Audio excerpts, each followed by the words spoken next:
విష్ణు సహస్రనామ స్తోత్రం 1వ శ్లోకం మరియు భావం.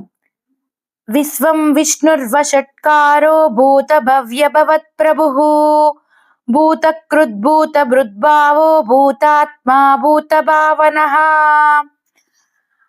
సారాంశం. ఓంకారం పరమాత్మకు పర్యాయ పదం, ప్రపంచానికి ప్రాణం, 3 లోకాలకు మూలం, సకల సారస్వత సారం, ఆగమ నియమాలకు ఆధారం, ఆత్మ పారాయణులకు అక్షయమైన పాదేయం, కర్మయోగులకు కంఠహారం, భక్తులకు కొంగు బంగారం, ముక్కోటి దేవతలను ముచ్చటగా 3 మాత్రలలో వెలియించి మాత్రల కందని తురియ మాధుర్యంలో పరమరేణ్యమైన పదార్థాన్ని ప్రసాదించగల ప్రణవ స్వరూపం. ప్రణవ రూపంలో పరమాత్మ ప్రపంచంలో పంచభూతాలలో శబ్ద స్పర్శ రూప రసగంధాల్లో ప్రవేశిస్తాడు. పంచతత్వాల్లో ప్రవేశించిన పరతత్వం విశ్వమంతటా వ్యాపించి ఉంటుంది. అది లేని చోట లేదు. అదే సమస్తం, అదే సర్వస్వం, అదే విశ్వం. ఈ విశ్వాత్మకు లింగభేదం లేదు. పురుషుల్లో పురుషుడు, స్త్రీలలో స్త్రీ, జడచేతన జగత్తులలో జడచేతన రూపంలోనే సంచరిస్తూ అన్నింటినీ స్పందింపచేస్తూ మహానందంలో మునికి పాలకడలిలో పన్నగ శయనమై హాయిగా పడుకుంటూ ప్రపంచమంతటా పరుండి కూడా ప్రపంచమంతటా నిండి ఉన్న పరాత్పరుడే విశ్వరూపుడు. అతడే విష్ణువు.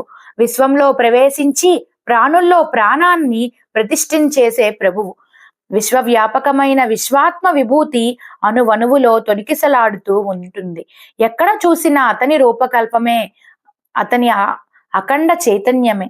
ఇంతటి మక్కువతో మంచి వెంచిన మమకారంతో మహాశిల్ప నైపుణ్యంతో కూర్చిపేర్చిన సృష్టిని చివరకు ఆ లీలామయుడు తనలోనే లీనం చేసుకుంటాడు.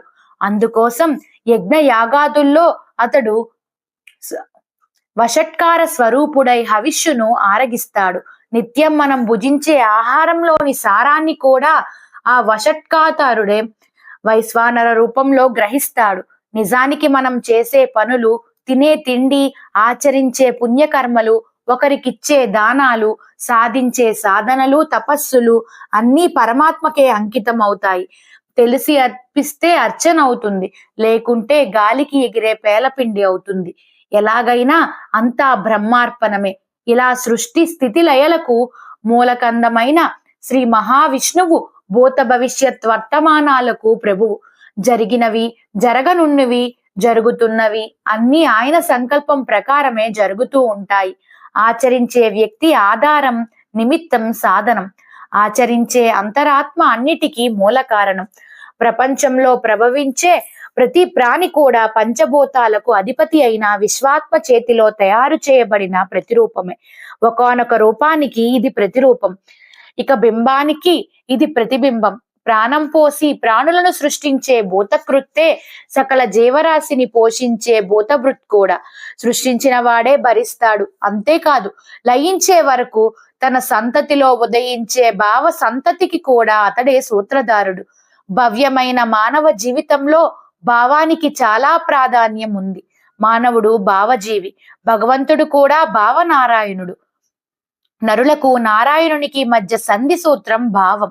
తన సృష్టికి తాను వేరు కాకుండా మధ్యలో ఈ అనుబంధాన్ని ఏర్పరుచుకున్నది కూడా ఆ నేర్పరే. జీవాత్మకు పరమాత్మకు మధ్యవర్తిగా ప్రవర్తించే ఈ భగవత్ తత్వమే భూతాత్మ. చూచేందుకు, వినేందుకు, ఆనందించేందుకు అతడు కూడా మనలాంటి మనుష్యుడే, భూత భావనుడే.